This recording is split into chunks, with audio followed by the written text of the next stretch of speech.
My name is Morgan Gifford, and I am the STEM Education Manager for the National Atomic Testing Museum.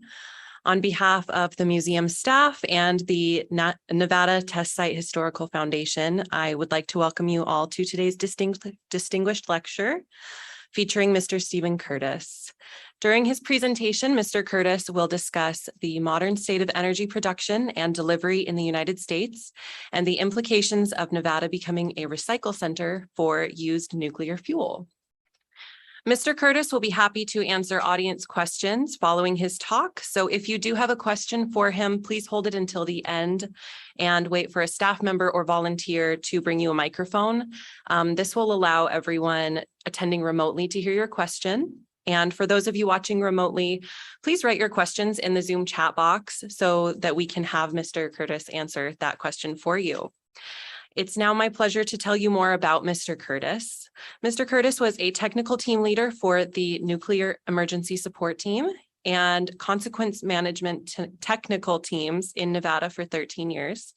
He spent time at the University of Nevada, Las Vegas and Desert Research Institute as a part-time development officer for national security programs. Mr. Curtis is a consultant for the Readiness Resource Group in national security, was an active duty Army officer, and a company commander in the Army National Guard. He currently lives in Minnesota and promotes recycling of used nuclear fuel in fast reactors as a primary method to bring clean domestic baseload and efficient electricity to customers in the United States. Now, please join me in welcoming Mr. Stephen Curtis. Well, thank you. We're changing the face of our museum, and I'm very proud to have seen you come on board, and thank you for that introduction. Right. So I have lived here in Nevada for 38 years, and I moved. Right now I live in the great Midwest in Minnesota, and it's a lot more calm. As far as I'm concerned, to live back there is a lot less hectic than Las Vegas, and that's why I chose to do that. But the whole purpose of this education today is probably to tell you something you haven't heard before, something different from what you hear in the regular media or on the regular discussion points. And so that's why I want to leave some time for questions at the end. The whole purpose of this too is to give you an idea of where Nevada could be if they chose to take a path that's available to them right now. And I'll tell you, any state can take this path, but Nevada's in first place because the law says spent fuel's coming here. And they spent their time in the last 40 years and a lot of your tax money fighting this. I spent a lot of my private time and effort to try to convince them not to fight it and to bring it in, not to bury it, but to use it. And so we'll talk a little bit about that today. So my understanding is that three big problems you're facing. Number one is water. Okay. I mean, clearly we have lots of water where I live. The East Coast has lots of water and would rather dearly love to give you some, but you're in a drought situation now where the water is kind of an issue and we don't have a way to transfer that stuff. So anyway, that's one. The other one is diversity of business. You want to diversify more into technological businesses. And the other one is grid security for electricity security.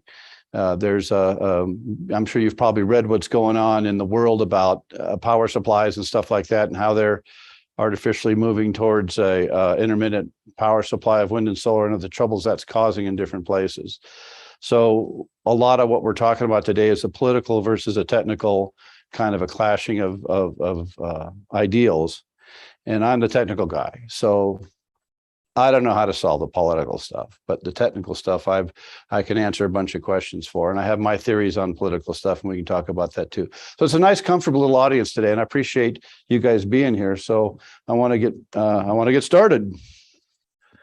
Okay, so all you probably remember Yucca Mountain. You're probably, although you may be younger than me, you probably still remember Yucca Mountain and the issues we faced there. And we probably haven't heard Yucca Mountain mentioned maybe for a decade, because that all got put to bed. They're now going to something they think is called consent-based siting, and we'll talk about that a little bit today. But 40 years of and $13 billion of expenditure, they're no closer to a solution than they were before.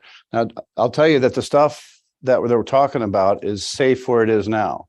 It's plenty safe and plenty available. But when the government got into the business back in the early 70s, or the middle 70s, that's when the death knell for any kind of solution for this problem. Okay, that's the death knell for any kind of solution to this problem when it started. So how we deal with that on a political level is anybody's guess, but we as citizens probably need to take some responsibility there. So what this slide's telling you is we really want to bury it in Yucca Mountain. We want to use it to produce energy, and that was the whole purpose of regenerating this whole idea in Nevada. So here's a lot of reasons why Nevada can be #1 in clean energy. Now, I'm gonna probably say some things about wind and solar that don't sound very good about it as a business case or as a supply case. But if they want to compete in a fair market, I'm happy to have them. I'm happy to have them compete in a fair market. But as you'll see later, if you need subsidies to support your business case, it's costing way more than it ought to. And so we're having a dichotomy of that right now. And it's causing us to maybe face blackouts and see what happens to Germany and California this winter. So you can see a lot of the reasons here why Nevada has an excellent place. We do have a huge support for nuclear programs here. Most people don't know that. We have nuclear engineering programs up at Reno and at UNLV. We have the best radiochemistry PhD program in the country. And people don't really know that. And I don't know why, when you're talking about separation and dealing with these radioisotopic mixes, radiochemistry is the key to it. And we produce probably 10% of the PhD graduates here right at UNLV. And then I graduated from the health physics program here. So don't hold that against them. But it's a very good program, despite the fact that I got out. So we'll talk about a lot of these things down here, and some I've already talked about, and you can read them. There really are reasons why Nevada should want to be in this business, because that's where the business is going, clean energy eventually. Couple things people might not know about. And so I'm going to talk a little bit about a huge business opportunity. And why do we do nuclear power? That's the question that a lot of people are asking. Why be in the nuclear power at all? If you split a uranium atom, fission uranium atom, you release 50 million times more energy than if you burn a carbon molecule. So energy density, supplying energy from a very small area in a very compact system is pretty handy, and it is really a good business case. And then the electricity business in the United States is $400 billion a year. Now you're talking about the government throwing around numbers that make that sound like chump change. But from a business perspective and from an economic perspective on the private side, that's a good chunk of business. All the energy sector is about 1.2 billion. So if you throw in gasoline and heating oil and all that other kind of stuff. But electricity is what we all want. And electricity is what we really can't do without. And you can see for the last decade or so, our demand for electricity in the United States has been pretty level, because we're doing a lot of conservation and we're doing a lot of not using our power that we have available to us. And so my opinion is that we invented all these nice things that we can use electricity to. Why aren't we allowed to use them? So I'll show you an option that we maybe to alleviate that. So here's the mix that we have today. It's about 20% renewables, about 20% nuclear, about 20% coal, and about 40% natural gas. And over the last decade or decade and a half, renewables have come up about 10%. Coal has come down about 10%, and natural gas has come up about 20%. So that's the trend that's happening. They consider natural gas is cleaner than coal, but it's still a polluting way to make energy. So it's sort of in the middle road there. And it's not considered clean, but it's cleaner than coal. So that's why they're moving to natural gas. Renewables, you can see the mix up there. So I want to talk a little bit about renewables and nuclear there. You can see hydro is included in the renewable side, but nuclear is not. So in my opinion, a better description would be something called sustainables. Because in my mind, whether you're producing, the earth is naturally producing your fuel source, like wind and solar and wood, okay, is no difference than you have an essentially unlimited source of the power that you need. So if you're talking about available fuel at a fairly reasonable cost, then you need to throw nuclear in there. And so we call that sustainables. So it's a semantic thing that we're talking about. But if you can look at this kind of a different division of it, we have base load clean power, okay, hydro and nuclear, and base load means it's on all the time. You can leave it on. We have a measure called capacity factor, and the capacity factor for nuclear is about 95%.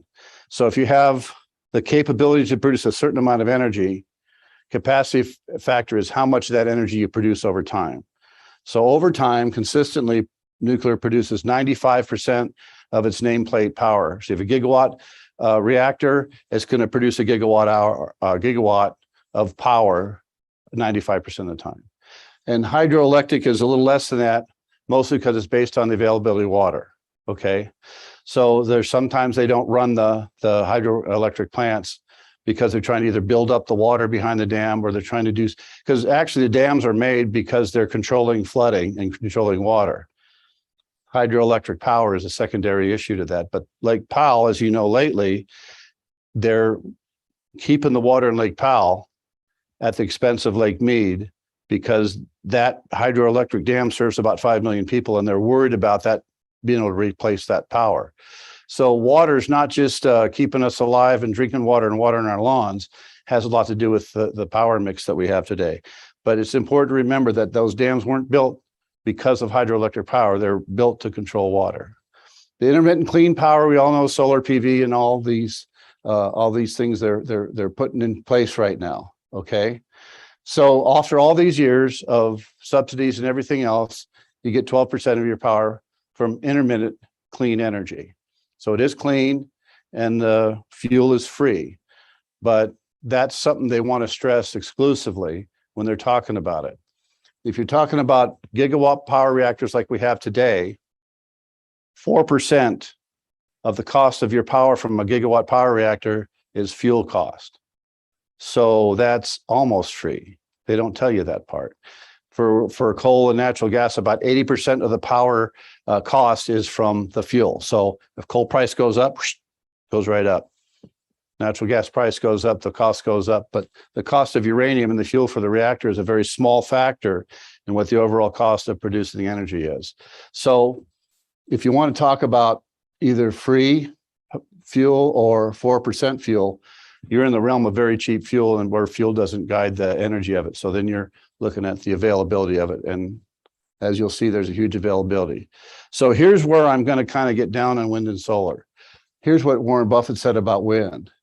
If the government didn't pay me to put wind in, I wouldn't put it in. It doesn't pay. It's not a business case. And as you'll see, there is really the government subsidy is way more than it ever produces as power. And so you wonder what the deal is. And over here, you'll see, my slide comes back. There we go. Okay, over here, you'll see that the land use factor is quite a bit. Here's where the land use factor is for wind and solar. And you can say, yeah, the windmills are on farms and you can still grow plants on there, and that's true. But they cover a lot of area. And solar panels, it's kind of disgusting what they're doing. There's a lot of environmental organizations now fighting it hard, like they used to fight nuclear. They're fighting wind and solar because they're crubbing up the environment. And that's their mantra, is clean environment, clean air. Yeah, but what expense? So when you talk about land use, and land use is valuable, you need to consider that as part of the method for evaluating whether wind and solar is the way you want to go. And then actually these are included in the renewables. These are included in the renewables here. Base load polluting energies. So they call these renewables: burning wood, burning garbage, and burning biofuels, okay? Because guess what? Wood continuously grows, and we can grow corn every year and make biofuels.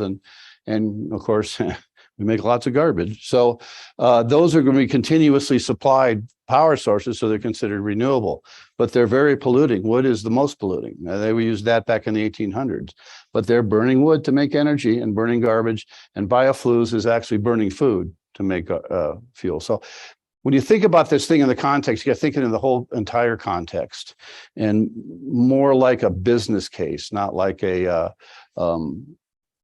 gee, wouldn't it be nice if. So you got to look at some of these. So this is my view of the clean energy. So if you take the base load clean energy, that's about 70% of all the clean energy that we're producing. And that's what we really need to focus on today. After all this time of subsidies for wind and solar, this is still 70% of our base load right here, of all our energy. So, okay. And then you guys know how light water reactors work. So I'll go over this really quickly. We mine uranium, we refine it, and we enrich it. So we get it from about right here, we get it from about a 0.3% or 0.7% enrichment in fissile U-235 up to about 4%. And we put it in an oxide fuel pellets, but of this configuration. Lots of this is non-fissile 238. This little piece is U-235 fissile. Put them in little pellets, put them in long tubes there, and we make a fuel assembly. And that fuel assembly, as you all know, is very benign. You can stand right next to that. It's not radioactively hot, and it's not dangerous at all to have around. Put it into a reactor though. So over here you have a inner containment right here. So we put them in those inner containments because if an accident happens, you want that to contain whatever happens. And those are very robust systems and work very well, as we all know. And then when it comes out, after about 3 to 5 years, it has this configuration. Come on, baby, you can do it. It has this configuration here. And really, this number here was 96%, here's 95% here. So 95% of the fuel doesn't change. What does change is about 3% of the fissile U-235 turns into fission products. So that's going to be about 3% of the mix. And that's where the real high radioactivity comes. Those things are very unstable in their nucleus, and they release a lot of gamma rays, and they do so for a while, but they decay exponentially. So they're really hot at the first, and they decay faster than linear, but they're still pretty hot for quite a long time. And we have to shield them and keep them away from people for that purpose. But there's 1% of the U-235 left when it comes out, and there's about 1% of plutonium, other actinides, but mostly plutonium. Okay, so that's the mix when it comes out. The point I want you to notice is that this is all energy here. This is all uranium-based energy. All you got to do is figure out how to fission and get it out of there. So we're throwing away a bunch of energy if we throw this away. Goes into a fuel pond here, a water pond. You've probably already heard about the water ponds. Sits there for 3 to 5 years, depending on the burn-up rate. And then the decay continues. So that the water circulates through and takes out the physical heat, and that's about 30 feet of water that shields the radiation heat. So that under the water, you can walk by it. There's no radiation danger there.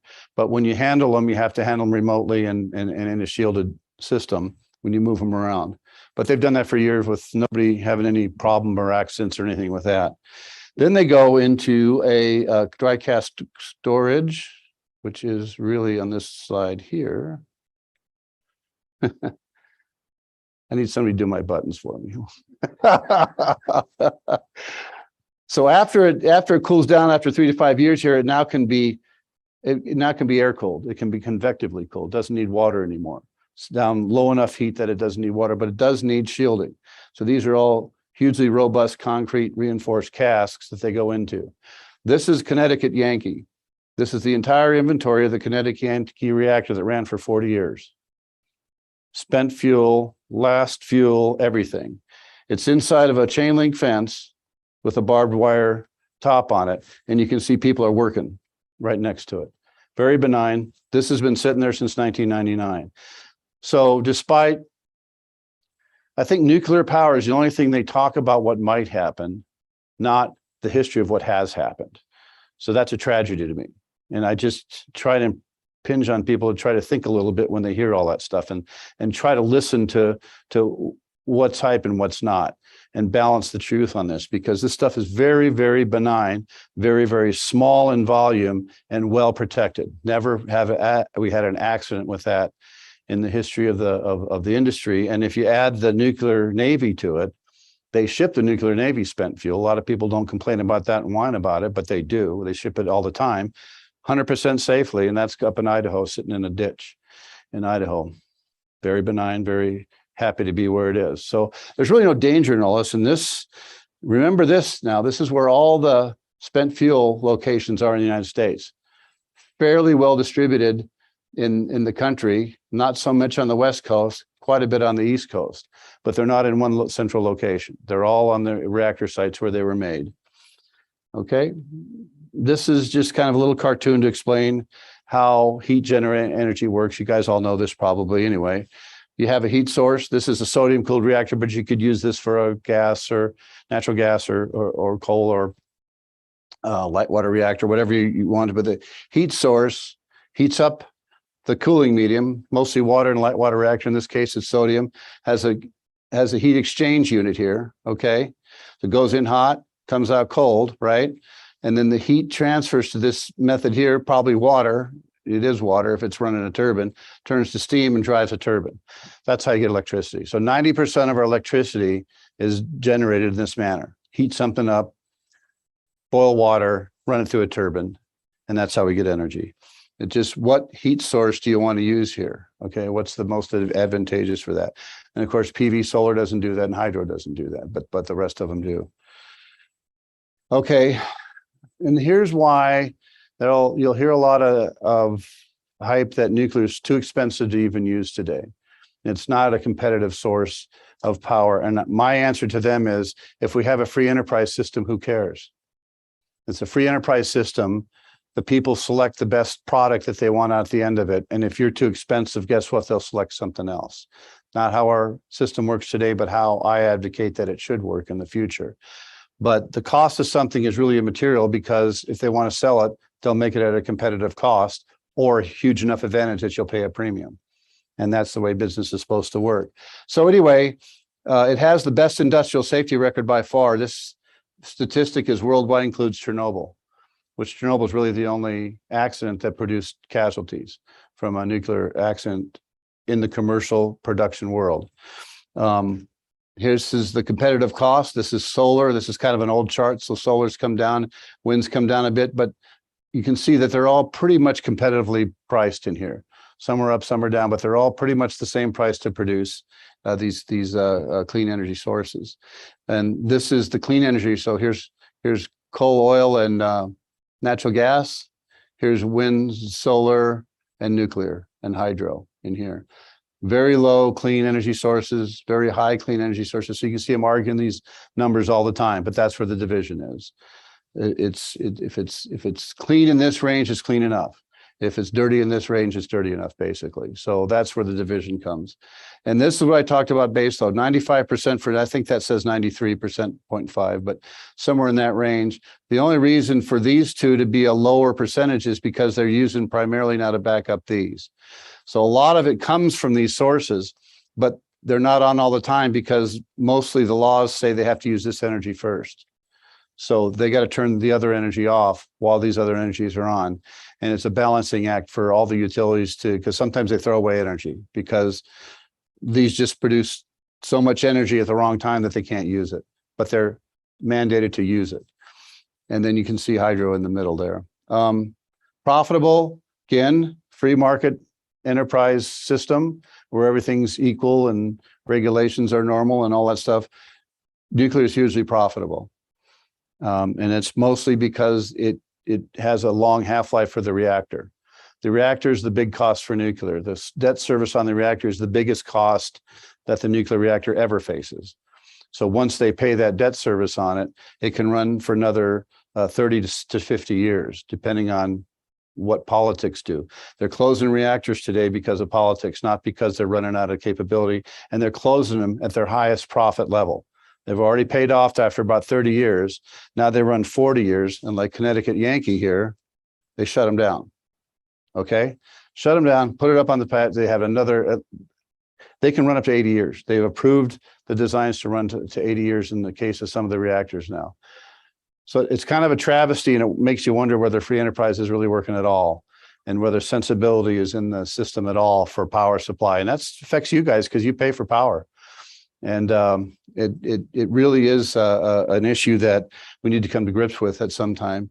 And if we do spent fuel recycling, which I'm going to talk about in a minute, you've all probably heard of reprocessing that France does, where they have a chemistry set, they mix them all up into a witch's brew and separate them all out with chemistry, and then reform something they call mixed oxide fuel that they can put back in a light water reactor plant and burn for another 3 to 5 years.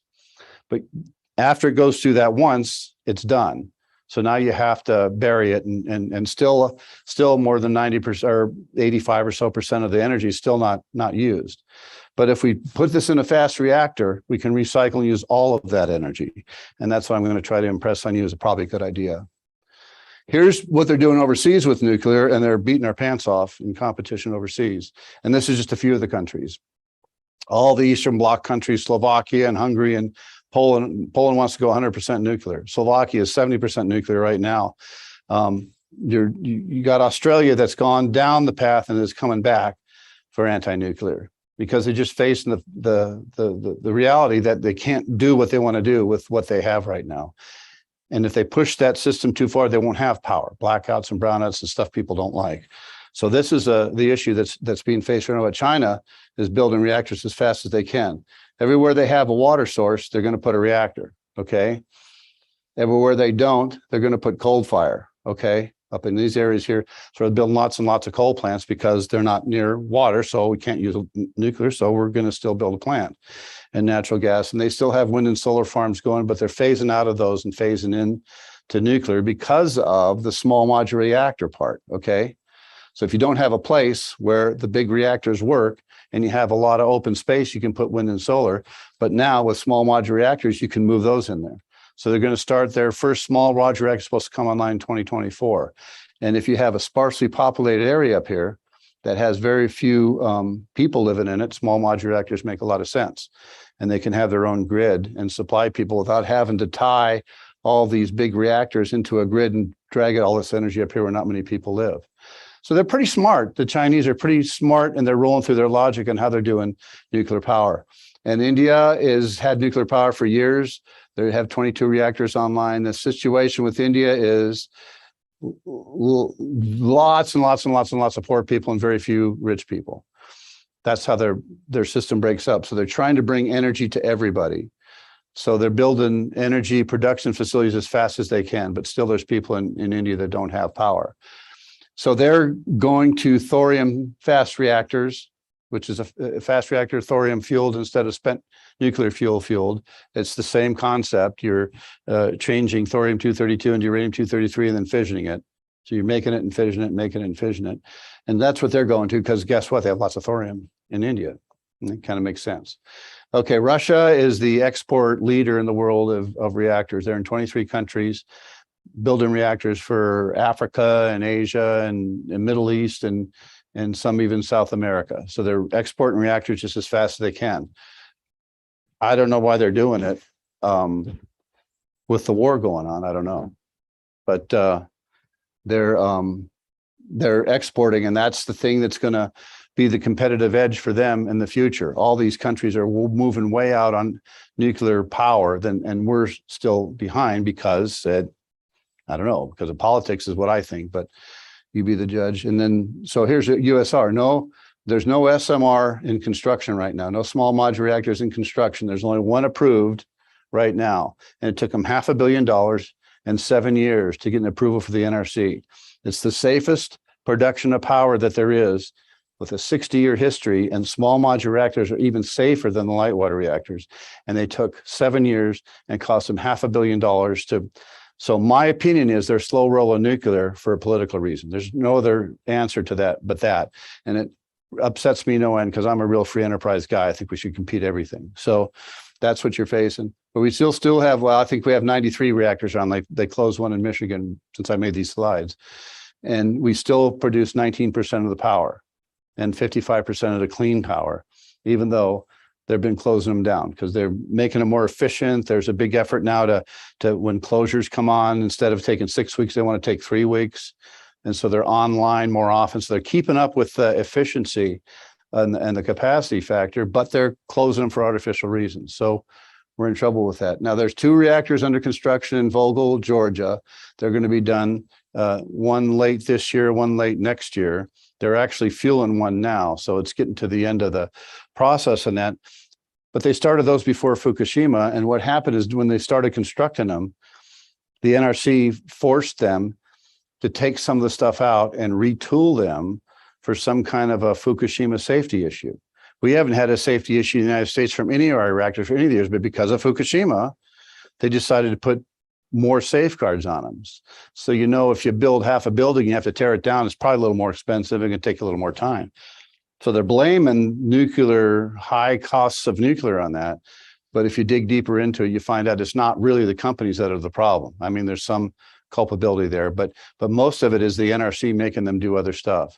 So it's hard for me to be convinced that the NRC is on the side of more nuclear. It really is.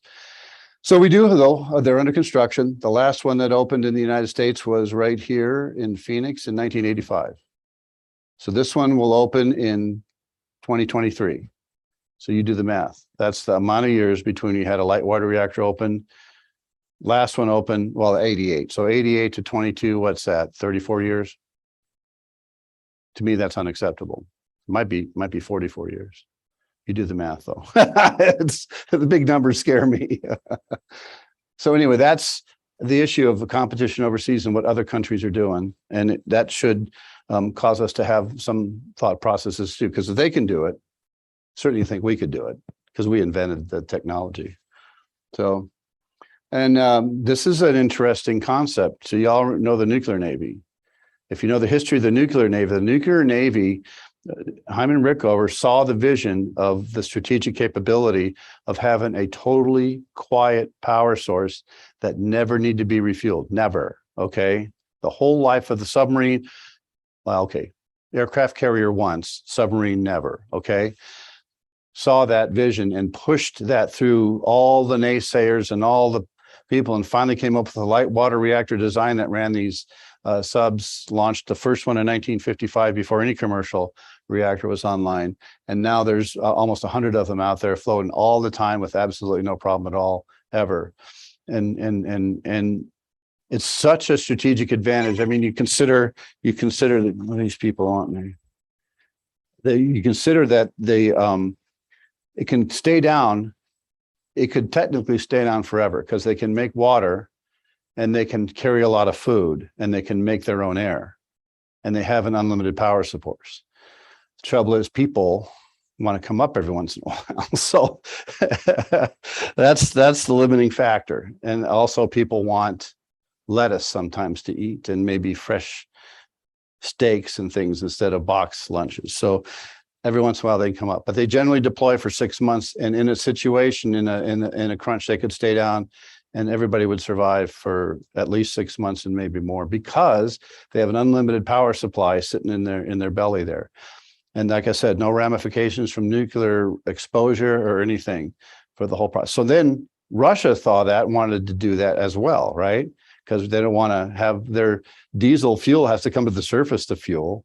You can hear diesel fuel for hundreds of miles away. So they wanted their reactor. So that's what they did. They went and made their own civil force. And now finally China is on board. They have the most modern aircraft carrier, nuclear driven aircraft carrier and submarine force in the world now and build them as fast as they can. So now we have 3 nuclear submarine forces and we're going to sell some to Australia apparently. And that made France mad, but I don't, who knows how that all works, but they all want them now because of Hyman Rickover. Well, the same thing's happening now with the Air Force. So they thought maybe the Army and the Air Force could use reactors in the early days, 60s. So you had very successful programs in that realm, but stopped them about the Vietnam War because at that time, they needed to make choices on where to spend the money, okay?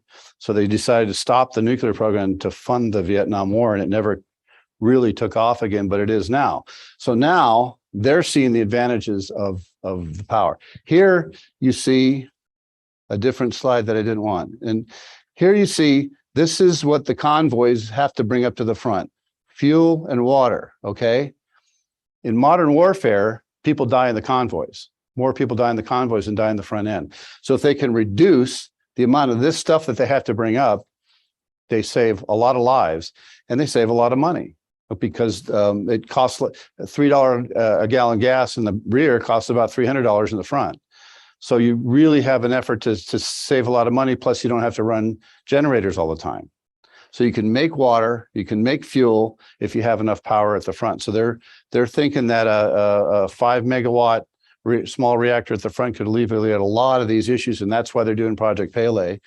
And then the strategic bases like Nellis and Creech and that are finding out that the national grid's not as stable as they'd like it to be. They're worried about whether they get a consistent supply of power from the national grid in the state that it's in. So they're moving towards small modular reactors for a base like Nellis or a base like Creech.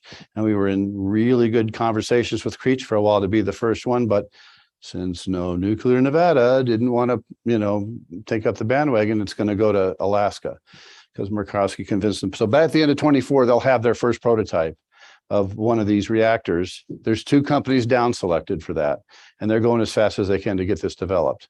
And the military will pay all the development costs, but they want somebody to market to them. They don't want to build their own because they're terrible at building their own. So they want a company to go out and get a profit motive to make them and sell them back to them. So they're at the point where there's a couple of these. Now they're opening it up to Rolls-Royce and Westinghouse and Northrop Grumman, I think, and some company I never heard of called Thrust. I have to find out. It's a company I never heard of, but they're entertaining them as a source.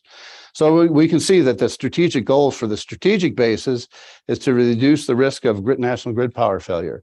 And so if they can make cheaper power on base, they'll use it. If they're connected to the grid and it's working, they can use that. Either way they go, they got a choice. And they can probably even produce excess power to supply a town in an emergency. So it's a real nice, slick idea. And then, of course, they put them on the front lines and they can make all the power they want. Data centers, they can even make parts now. They sell something called adaptive manufacturing, which you probably call 3D printing. For metals, they can just put a design for a part in and make it. It's not perfected yet, but that's what they're doing. That's what they're moving to. All takes power. So they realize that nuclear is a compact power source. They really like it. So this is happening in real time. Okay.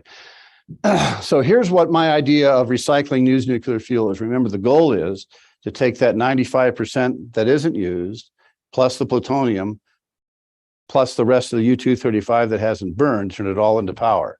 So 3% fission products, 3% of it burns in the original reactor. So 97% is less. So you got about 30 times the energy potential in spent fuel than you had in the original energy. Okay. That's a powerful tool. Okay. It's already mined. It's already refined. You don't need to enrich it anymore. And with the fast reactor technology, the fast reactors will fission all of it. You've heard of a breeder reactor. So you can have a breeder or a burner reactor with this technology. So U-238 can take a neutron, turn into uranium-239, beta out twice to plutonium-239, which is fissile. And actually, in a light water reactor, about 30% of the power at the end of the life comes from the plutonium that's been transmuted. So this is the idea for the whole. This all of it can go, all of it can fission. So a homogeneous or a liquid fuel, they mix the spent fuel in with the molten salt, spent fuel salt in with the molten salt, and it fissions in the coolant. Okay, can't melt down by definition. The thing about molten salt designs too is can burn very much hotter than liquid water reactors, light water reactors.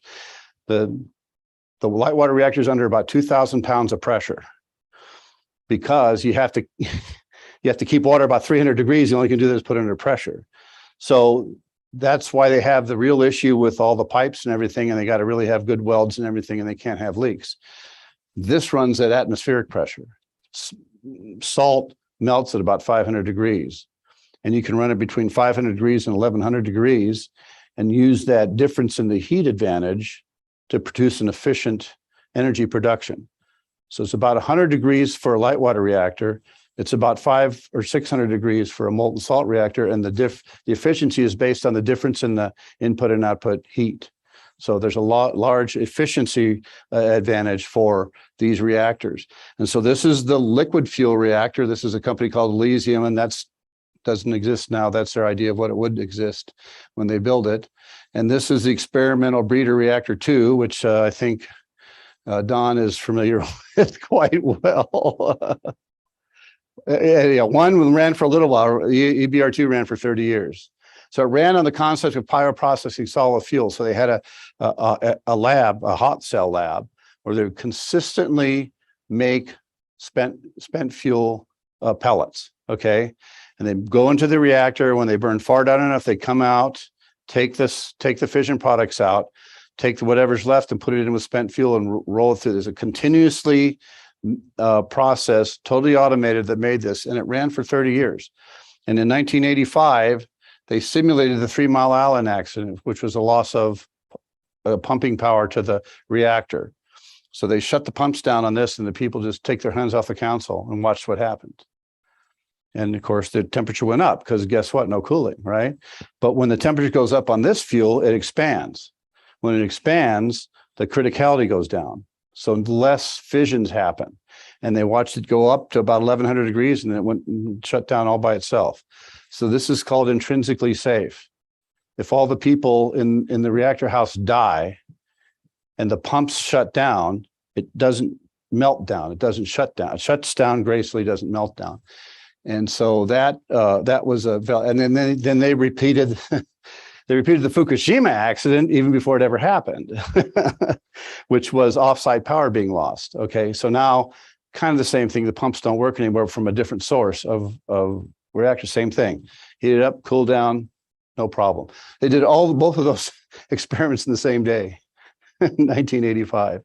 So proof of concept was a pretty good aspect of that. Now this is something called the natrium reactor, and that's Bill Gates' idea. And he claims to be putting one of those up in Wyoming by 2028. But he hasn't even submitted his license, his approval for licensure yet. So remember, NuScale, 7 years, $500 million. We'll see how much Bill Gates really has to pay to get his licensed. Because, wind and solar doesn't have to go through hardly any scrutiny at all to get installed, but nuclear has to jump through hoops for 7 years and $500 million. But Bill got a $1.4 billion to help develop this from the government. So maybe they're saying, we're going to give you some dispensation. I don't know. He says that it's off a design that already started the development and the approval process. So maybe you can piggyback on that. But we'll see. But he sold the Wyoming governor that he'll have one in by 2028. 6 years from now, hasn't started to the license to pursue. So we'll see. And his is not based, it's a sodium cooled reactor with a secondary salt cooling system. Okay. Pretty novel and pretty out front kind of design. So the sodium primary coolant, you could burn spent fuel in there. You could burn thorium in there, but he chooses not to.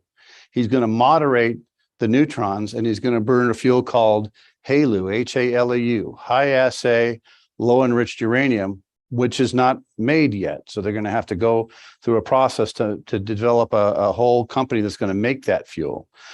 And it's, instead of enriching it, remember I said 4 to 5% for reactor fuel, they want to enrich it to less than 20%. Because you enrich it to 20% or more, it's what? Highly enriched uranium. Now we can't have any of that in a reactor system. So 20%'s out, but 19.99999 is okay. So essentially 20% enriched instead of 5 or 6%. So it burns for a longer time in the reactor.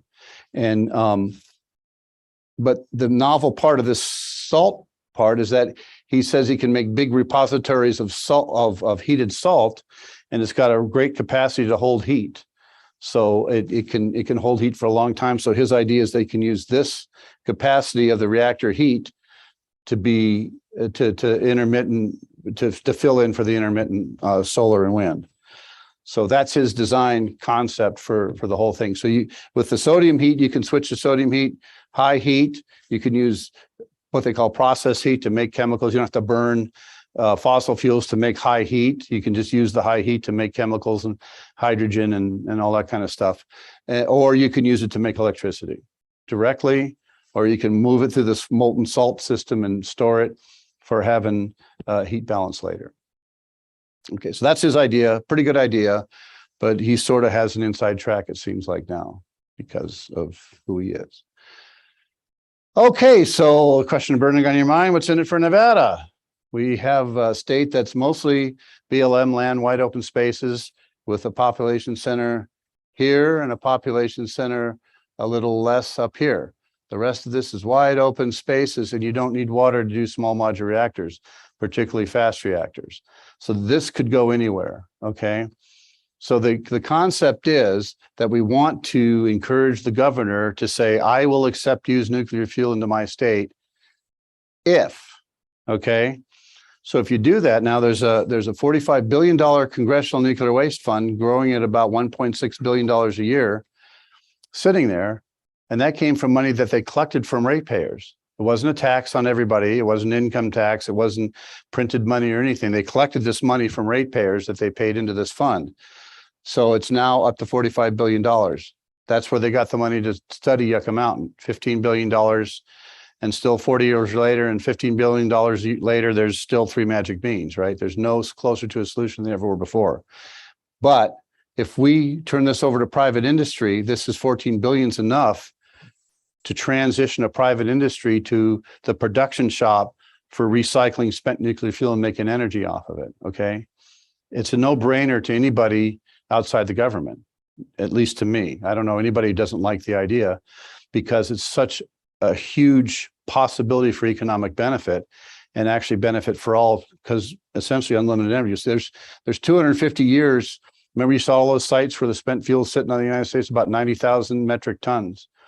There's 250 years worth of power, all the power the United States produces sitting on those pads, 100% domestic, 100% clean, because they're already mined, already fined, and they don't need enrichment. So you use the power right directly into the reactor plant, whether you use the solid fuel or the liquid fuel idea. And there are already private companies developing these designs. That's the amazing thing to me, is that they watch NuScale go through this horrible, torturous path to get licensure in the NRC, and there's still 50 privately capitalized companies working on nuclear energy as a business, as a small business. And every one of the large reactor companies have a small reactor design, Westinghouse, Northrop Grumman, General Atomics, all those guys. They're just biding their time until they feel like they can get over that hump of why do we have the safest power production source in the world, and yet it has the highest hurdle to get over and license. It's insane, but about $3 billion worth of private investment has gone into that. And I don't know if anybody ever start businesses, try to get private investment, pretty grueling, okay? But 50 different companies were successful at, and they're working now every day developing these designs. So the advantage of that is if you want to develop a new idea in the military, mostly the military, it's a little bit in DOE, but mostly the military, you cook up a good idea in DARPA or somewhere else. Smart guys think of fine ideas and do the basic experiments on it. But the game is to try to now get it to the point where you have a prototype and you can interest a company and invest the money in making it. If you make it, we'll buy it, okay? These companies are already in business. All they got to do is move it from design to engineering, and they're ready to do it. It's just that one little push over the top that they need. But when you talk about risk versus benefit, all we ever hear about is risk, okay? Well, I'm trying to talk to you about benefit. So 250 years worth of energy sitting on each of these pads in the United States, and we really only need 100 years, because in 100 years you'll have fusion or space-based power. Who knows, even our kids will be dead by then, but somebody will think of something better, right? And so you're going to want to burn this as fast as you can. You want to use this, once you get this going, they want to turn it into from $1 million problem, a million-year problem, to about a 100-year problem. They say 300, but most of it's decayed away about 100 years and is pretty safe by then. So that's a benefit, not a million-year problem, a 100-year problem. We can make lots and lots and lots of money from selling energy off of this. And now you solve the biggest issue that people have and are worried about, spent fuel. They think it's a huge liability. If they bury it in the mountain It's going to cost $400 billion. And there's not enough capacity in this Yucca Mountain design to do it. They'd have to have a second one. So you're facing an almost $1 trillion liability from spent fuel when we have an idea that can turn it into almost unlimited energy at a very low cost. So my concept is to get it competitive, and then you'd have an idea like you have cell phone service. You produce it and you want to burn it up as fast as you can because you got 250 years to burn up in less than 100 years. So you want people to use it as much as you can. Remember when you guys are here long enough, probably remember when Lake Mead was going over the spillways, right? Open up and water your lawns, open up the water, drink lots of water, whatever, lose all the water, they said. Of course, different story today, but get a lawn, pour it on there. Yeah, it's great. Same thing here.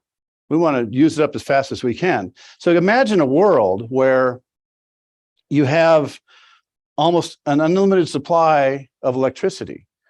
Right now, they got you convinced it's a very precious commodity. We got to conserve it. It's worth a lot of money when we sell it to you and all that stuff. When this concept is you can pay $100 a month, get all you want, use all you want. And you can use your mind to open up the possibilities for that, both in commercial and home. You can run the air conditioner 24 hours a day if you want, freeze yourself out, heat all winter, no worries. And and you're helping because now you're consuming more of this waste product.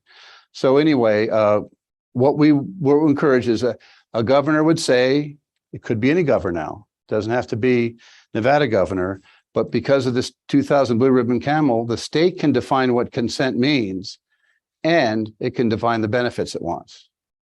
Now, what state wouldn't do that? I mean, it's just beyond comprehension while all these states are still fighting it. So what we would recommend asking is to get 2 first-of-a-kind fast reactors built, because the most expensive one's the first one, okay? So get 2 commercial design reactors built on the test site. Once they're working, you can build a manufacturing facility right there. Could be in Hawthorne or Ely or any other state for that matter. And then you build these in a central location, you ship them to the site and install them. You don't go out there for 7 years and build them on the site. So these are like, you could order them like a refrigerator or an air conditioning system. And once they get into production shop. Now this is the fuel burning. There's lots of other different small modular designs, and they all have different little niches in the community. So you'd have all kinds of different companies manufacturing different types of like lawnmowers or anything. There's all different types for all different applications, tractors and even cars, different kind of cars for different applications. So this is what you could drive energy to. So we'd ask for that. Build us the first 2, the expensive first 2, and then they can start cranking out the rest of them in a repository. National Tech Transfer Laboratory, if anybody ever worked with the national laboratories, they just never want to end a project. If they end a project, they got to find another funding source. So they're all basic research countries. There's no end to basic research.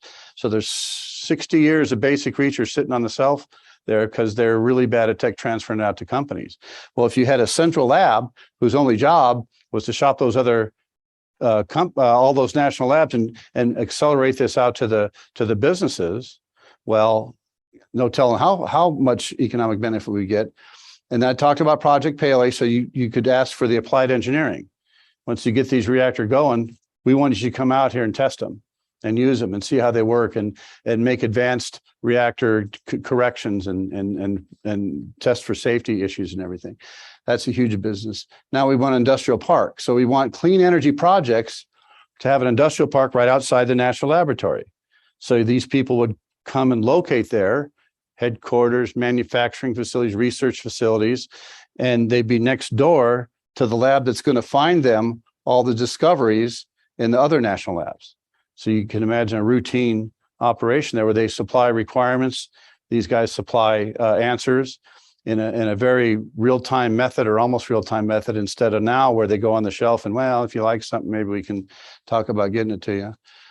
You could ask for easily $100 million a year for university programs. If you know universities, $100 million a year is like unlimited money. It's just a tremendous amount, but in this context, it's very little. $45 billion, you could shave off $100 million a year. And so we wanted to get microgrid research. You could get them asked for that. Their microgrids are smaller grids powered by a central location that can be severable from the national grid. So the national grid goes bad, you sever that from that, and you still have power in the local area. None of those, that's what the military concept is, but we could do that in the local concept. The MGM Grand uses it needs 53 megawatts of power. The NuScale reactor is about, the old one's 54, the new one's about 70. So you could dig a hole out there, put a reactor and power his entire casino and have extra power, because that's peak power, 50. So sometimes they use less, they can market to the external source, but they don't like nuclear. So there you go. And then you can use your imagination. I'm sure governors can think of other things to ask for, okay?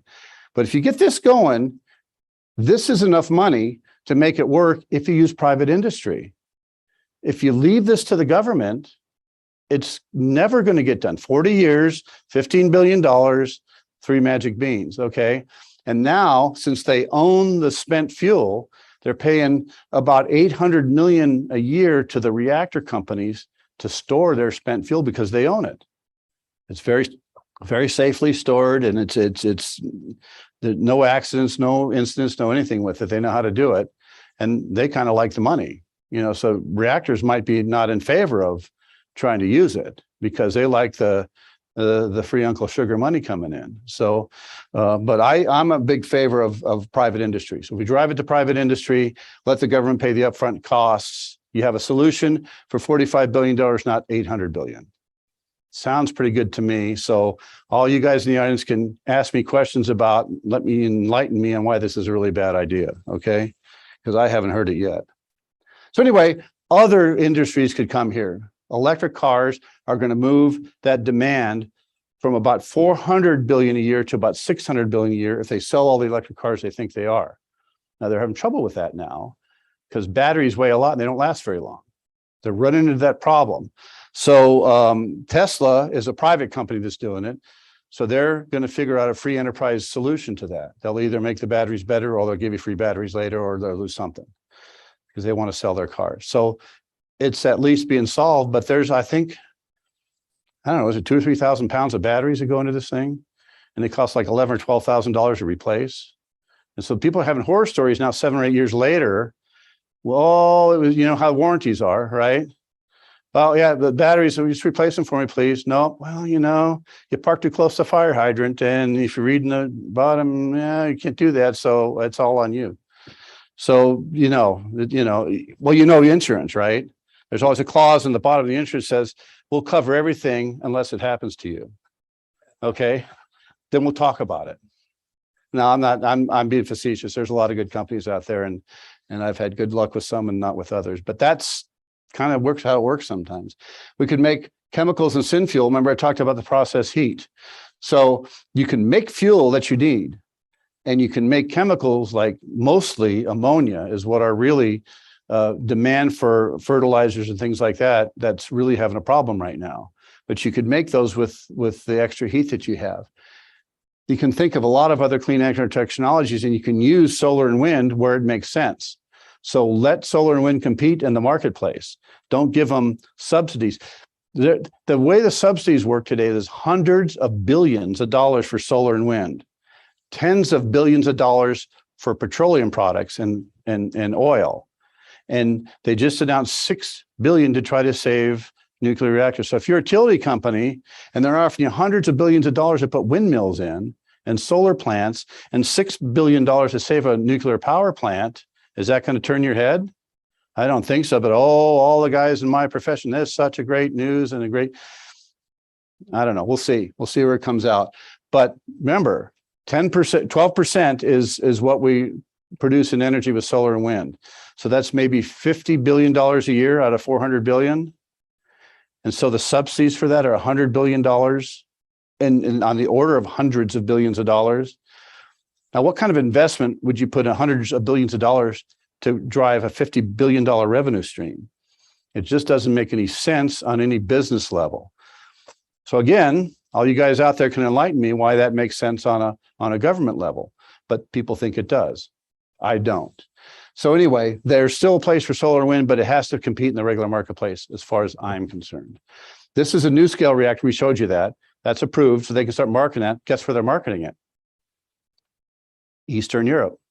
Poland, Slovakia, Bulgaria, Romania. They got their offices over there, marking it over there because they're not so picky about the approval as we are here, okay? Thorcon is the leading thorium reactor company. It's a U.S. company headquartered in Indonesia. Because guess what? Indonesia wants those reactors, and they're going to let them put them in with a lot less overhead than we are. So something to think about. High-speed transportation, we've been talking about that, steel rail and high-speed rail and everything, but there's a technology called superconducting magnetic levitation that's been commercially viable for a decade at least, and they're using it overseas in some places. If you go to Singapore and right from the airport to town, you're on a superconducting maglev train going 400 kilometers an hour, but not here. So if you superconducting maglev has the advantage that you've used very little energy. You can go up the hill and use energy because it's superconducting. Because there's really no resistance. And then you come downhill, you're putting energy back into the system. So you very little energy that you use along the way. I mean, there's always some friction and some loss, but almost none. So the concept of a water train has been bandied about. Build the rails out to the Mississippi River, rails back here, keep the trains rolling back and forth, dip them in the Mississippi River, fill them up, and then dump them in the Colorado River. 40 years from now, when the Colorado River's flowing and the Mississippi needs to dip them in the Colorado and run them out to the Mississippi River. So those ideas are pretty foreign and way outside the box to most people, but they're very practical when you think about them. And then while they're not moving water, they can move cargo, they can move people. They're very valuable. We had the tube out here, what was that, Faraday Futures or something, had the tube. They're going to run the tube in there. So going to evacuate the tube, run 700 miles an hour, okay, because no wind resistance. At 700 mile an hour, even a few molecules of air is a problem. But you can run these at 400 miles an hour all day long and in the regular atmosphere and be fine. So do you want to go to that trouble just to get 300 more miles an hour? Some people like speed, so they might do it. You know, they drive cars pretty fast out here, I can tell you. So that might be a market for that. So anyway, make all the water we want. If you have unlimited energy, you can have unlimited potable water. It's a very, very advanced technology. The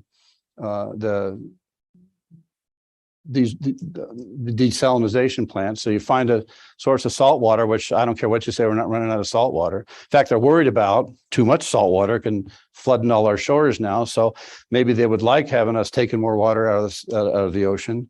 And they say, oh, it's hard to get a permit to do this. Well, go to Mexico. I bet they'll give you a permit. You know, there's lots of salt water around. You don't have to get it from California. And then grid security is a big issue. It's a really big issue that's coming into the horizon now, and people just don't realize it. And this type of power could really alleviate that system. The grid is a amorphous, huge engineering marvel, but it's getting old. It's vulnerable for cybersecurity, and especially for something called electromagnetic pulse, either natural or man-made. So we're in a precarious area with this where it could take out, if they take out transformers, you won't get them built for years. And and transformers, you think of transformers, little transformers you have in your little power supply. These are the size of 2 railroad cars, these transformers. And there's issues with them getting supplied from China.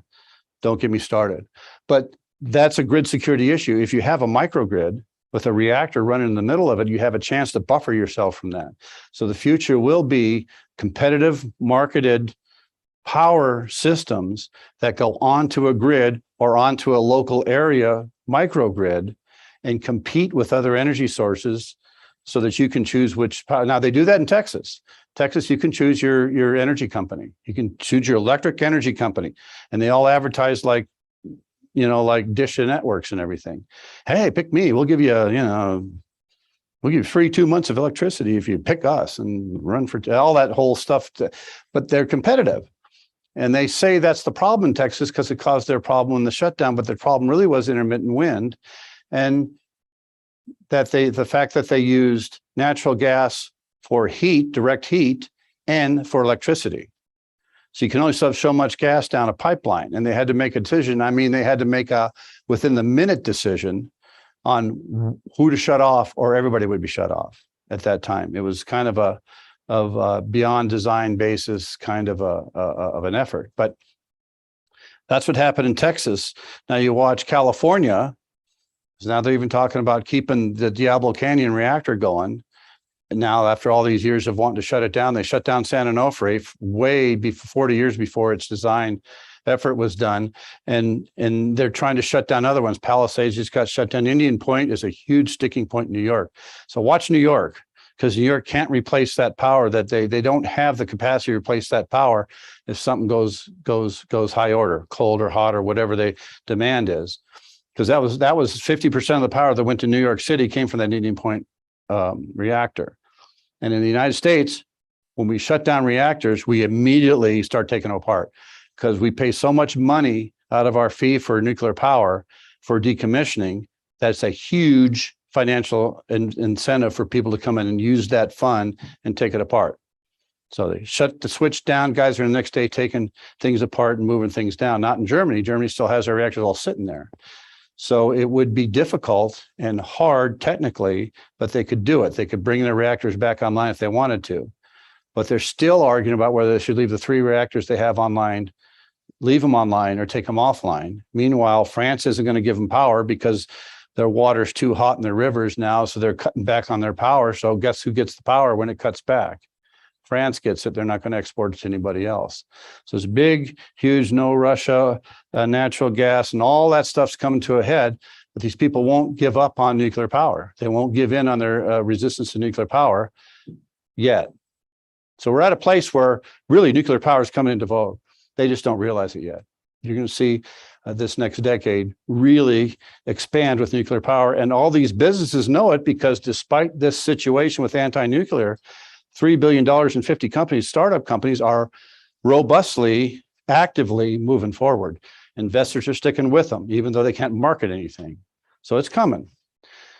So these are the other aspects of, and you can think of others maybe, we don't have any salt water anywhere, so we'd have to go trade water with California or something, or make a deal. But I bet if California gets starved for energy, and if they get starved for water enough, I bet they're open to any ideas, okay?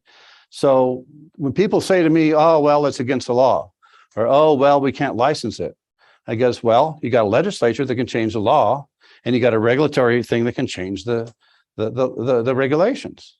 So when they get desperate enough, guess what happens? Oh, maybe it's not so dangerous anymore. Okay, so it's something to think about.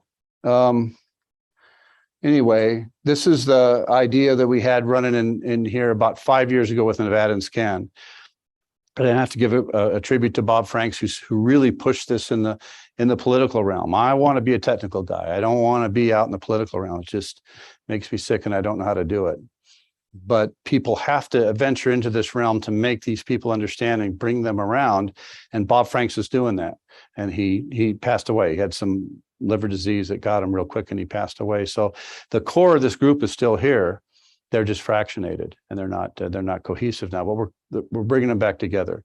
And remember, the goal is to get the governor to say, I will accept use nuclear fuel if you'll use it in fast reactors to make energy, and you'll start it here, national lab, industrial park, ask for all that stuff, okay? So somehow we, the people, have to move it forward somehow. And it's not going to be just us here. So it's going to have to be a national tragedy that's going to really move people's attention away from it. But I don't see us avoiding it unless we start moving. So, buckle up. Is my opinion anyway. So here's why Nevada should do it. You guys can read all those, but most of it has to do with, we already have a technical base here of people who know how to do this with the test site. And we already have university programs that can easily be morphed into bigger university programs and train all the people. These are the highest paid technical jobs. So unions are all overdoing this. Even now they're all overdoing this. It's just they can't say anything about it. So once the movement starts, it can really start rolling. But Nevada has, and Nevada's in first place to do this. The law says spent fuel will come here. And except for 40 years of $5 million a year in Nevada fighting it, with mostly going to attorneys, it would be here. It would never get buried, because we'd eventually figure out to recycle it, okay? In my opinion. So that's what our whole mantra was: get it here and own it, and you can control its destiny. But nope, they didn't want to do it. Now, if this was all approved today, and they decided to go ahead and move the spent fuel out here, the first molecule wouldn't get here for at least a decade, probably more. Okay. So it's not like there's going to be trucks lined up at the gate with loads and loads and loads of the stuff on board. Now, if you had a let's go to the moon in 9 years effort put to it, yeah, you could have an impetus, because guess what? You can fly it out here, haul it in C5s, fly it out, land at Desert Rock Airport and haul it out to, that could work. And I'll tell you, the people in San Onofre are nutso over this. They want that spent fuel off of San Onofre, and they're radically protesting it being there. They don't have any idea where it should go, and they don't want to transport it on the roads, okay? But they want it out of there. So maybe the Enterprise can come back in the past and beam it up or something. I don't know. But the people are ridiculously bizarre in their demands. And so there's congressmen, of course, who are, oh yeah, we're going to start a commission and we're going to talk about this and we're going to figure this out and somebody's going to take this, by God, or else. And so we could make a deal with them. They'd probably pay us, I don't know, billions of dollars if we take it. Now, it turns out the San Onofre is on Camp Pendleton. It's right on it. Marine exercises going on all the time right next to the shores. So they could truck it in Camp Pendleton up to their airport, put it on C5, fly it into Desert Rock Airport, done deal. Now, people, oh, what if it crashes? Well, how many C5 do you see crashing? I mean, are they every day one landed on the strip and crashed in the buildings and everything? I mean, you just don't hear C5s crashes. So why would they all of a sudden start crashing? So it's all these bizarre. I'll tell you a funny story, and I'll even say the guy's name because he's proud of what he says. His name's Ed Lyman. He's with the Union of Concerned Scientists. He's their scientific nuclear expert. Okay.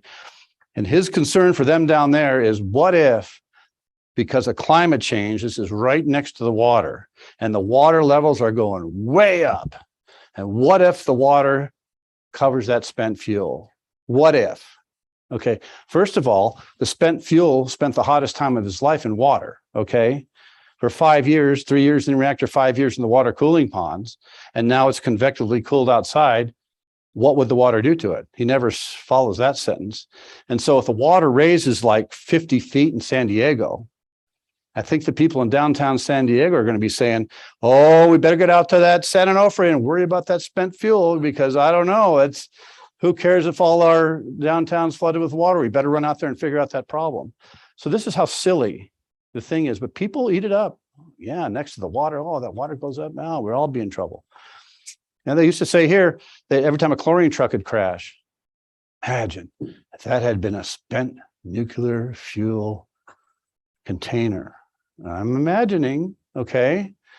And so what would happen is they'd take a crane and they'd pick up the canister, they'd put it in another truck and it would drive away. Whereas the chlorine fuel, that they actually had a chlorine car cut loose and run 10 miles through town, that kind of just went by the wayside. They talked about it and it went away. If that had crashed, we'd kill 30,000 people. So again, risk versus benefit. You know, you got to think risk versus benefit. And when they all talk about risk, we all get scared, I guess, and stuff. So anyway, I think this is the time for questions. I just want to remind you now that spent fuel is worth, the spent fuel in the United States on the pads now at 1 cent per kilowatt hour is worth $10 trillion. Okay. At 1 cent per kilowatt hour. At 10 cents per kilowatt hour, it's 100 trillion. Now, what people don't realize is $10 trillion is $30,000 per person. I mean, they bandy about $1 trillion on the budget like it's nothing, but $1 trillion is $3,000 for each of us. So when they spent $2 trillion to send you $1,400, okay, well, it didn't even pencil out for me, because that's $6,000 to get $1,400. But if you're a family of four, $24,000 to get it. So you got to realize what they're telling you when you listen to it. And people associate millions with billions with trillions. They don't think about it. But if you tell them that a trillion is $3,000 per person, and a billion is $3 per person, and a million is 0.3 of a cent per person, that makes a contrast that they can understand. But the millions and billions and trillions, they don't even fathom it. And we're bringing out another $600 billion bill up there now. Does anybody have any questions for Mr. Curtis? Yeah, I just want to remind one more thing. First, we have the first right of refusal for this. We can define what consent means, and we can define what benefits are. I contend to you that there's no better deal in the last century for anybody to take on than this. And if we are slaves to electricity, we're slaves indeed. So if they get a monopoly in wind and solar, and we're told what to pay for electricity and told how much we can get, we will not be able to resist it. We can resist food shortages and health shortages, COVID diseases and everything, but we won't be able to resist this. So part of the effort is to generate competition in the energy business. And you'll have a lot of people tell you that that's not possible. Nevada Energy will tell you that that's not possible because guess what? They're the monopoly for energy in this town. That's the way they like it. So I will go ahead, Joe. Well, thank you again, Mr. Curtis, Sure. for speaking today. Do we have any questions for Mr. Curtis? You better have some. Yeah, all right, perfect. So Yes, ma'am. Oh, go ahead, Joe. Oh, I'm sorry. He's going to pass. Then one of the microphone gets to talk. Okay. Just out of curiosity, does the environmental impact study for the Nevada test site cover that? Well, the answer is maybe, okay? Because the Nevada test site was designed to be a high-risk experimental test site. So the environmental impact statement they did wrote in a lot of high-risk kinds of stuff. So probably less. Now, I don't think it's going to be on the Nevada test site. It doesn't have to be on the Nevada test site. But you will have to sit through an environmental impact statement. And what I know about environmental impact statements, if the government wants you to do it, probably pretty easy to pass. If the government doesn't, it's probably never going to pass. So our job here is to make them want to do it. Now, if we volunteer to do this in Nevada, there's no other plan for the spent fuel. There's no other future plan. There's no other any plan. And no state has consented. So their idea now is to shop around for a consenting state. Have you felt shopped around for that? Have you heard anything about wanting to raid? No, they're talking about it in meetings and asking the public, and same thing they did in the 2012 Blue Ribbon Commission. So keeps on going down the road because why? Because people are afraid of it. And if they can keep people afraid of it, then maybe nuclear won't happen. And the gas and oil company lobbies will be real happy. They view this as competition. So part of what my job would be is to talk to those energy companies. It's not competition. It's follow-on energy. You're not fossil fuel energy companies. You're energy companies. We're going to have fossil fuels for 5 decades. Okay, we're just not going to go away by 2035 or 2050. Those people say they'll be dead by then. So, we guessed wrong. Okay, so there's no danger in any industry over a 2-decade change. Same thing happened with UAVs. All the pilots, oh, no, never do without pilots. Oh, that's horrible, blah, blah, blah. Well, transition is going to be for 2 decades, right? See, all of you are going to have your career. All your kids are going to have their career in manned aviation. And as they transition, or which they have in the Air Force, it's like the career path now to promotion is through the UAV side, not through the fighter pilot side. Sad day for a lot of people, right, Don? Okay, but that's the transition. So you're not going to fire all the pilots right away and start flying UAVs because they're not ready. They need to develop over the time. But the next fighter jet in the military for the Navy and the Air Force is an unmanned fighter jet. We can talk about that all day if you want to, because it's fun to talk about. But the answer is the EIS is very much subjective. And I think they could make it work or not work depending on the desire. The EIS is for wind and solar work great. There's no disposition money, no decomposition money. Don't know where they're going to put all the waste. I don't know, care about the desert tortoise anymore, but EIS is approved. No, so I sound cynical about it. I'm sorry, but that's kind of suspicious to me. Who's got the microphone now? Oh, whoever got the microphone has the power. Okay. Casinos, wouldn't it behoove them to support the idea of nuclear power, however it gets here? Because their business absolutely relies upon power and water. Absolutely, yes. So are they? Well, apparently no. And so the big impediment, no matter what they say to nuclear power right now, it's not cheap natural gas, it's not subsidized wind and solar. That's a huge impediment because the utilities are monopolies and they own all the power generation. If you pay them $100 billion to put in wind and solar, they're gonna, if you pay them $6 billion to put in nuclear, they're gonna take the $6 billion and maybe they will, maybe they won't, okay? Because it's a wide money difference.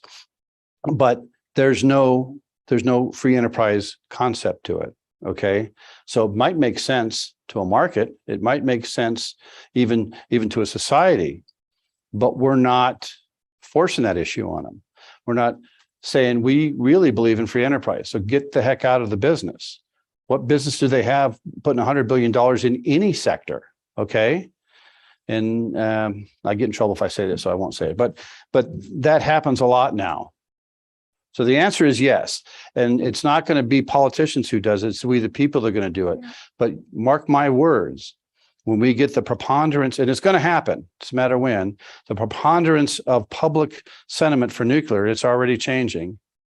All of these politicians would say, I was always for that. You watch, Yeah, always in favor of that. especially Al Gore. Mhm. And then when we get that's fine, they can say that's okay with me as long as they do it. Okay, who's got the microphone now?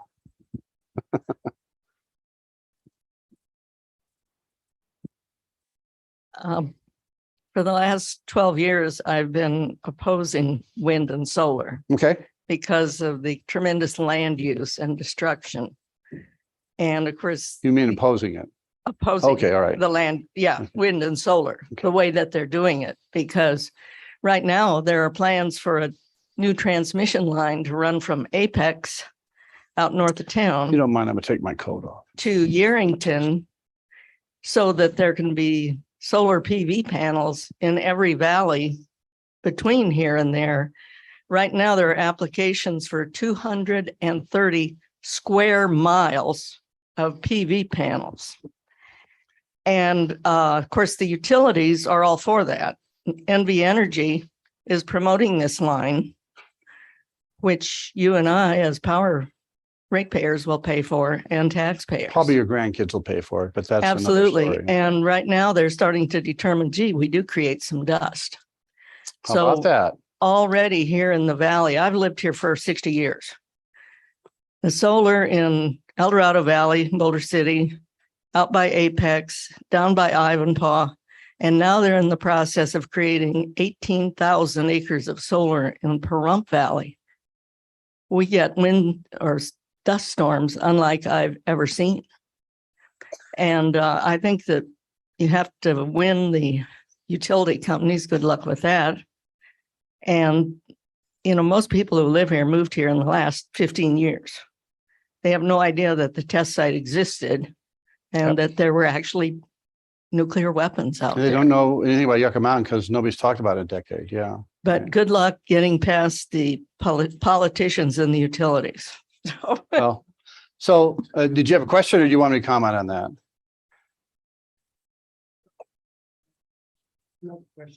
No. Okay, well, let me comment on that then, because you opened the door and I can. So it doesn't make any sense on a practical level, and they don't talk about any of that. All they talk about is this no cost to have sun. Okay, I live in Minnesota. They are marketing solar panels in Minnesota, okay, where the sun does not shine all that much. We're glad when it does, get me wrong. And the winter is covered with snow. Okay, so I've seen them on the freeway driving back in the winter where they're covered with a tarp for probably easily 5 months out of the year. So remember I talked about capacity factor? They brag about what the nameplate is. Oh, we have 7 megawatts of solar installed. Well, if they only produce the equivalent of 700 kilowatts over time, and then it's really tricky to get it installed into the national grid system in the right way because it produces direct current power, and we need alternate current power for the grid. And the law says you have to use this power first if it's there. So they're running around turning on and off natural gas peaker plants. And if you build a big solar panel plant, you need to build a peaker plant right next to it. So you're getting the same capacity for one capacity plant, but you got to build 2. So that's why I like the free enterprise system. This would never fly on a free enterprise system. But imagine $100 billion, not just 100 billion, hundreds of billions. They throw on trillion like it's 10 cents. And so hundreds of billions of dollars for a market that produces maybe $50 billion in revenue all over the United States.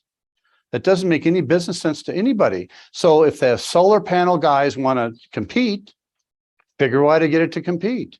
You're buying the same solar panels you did a decade ago. There's no innovation and improvement or anything in them. You're just buying the same panels, and guess where they're made? 98% of them are made in China. Guess where the companies are based that are putting them in?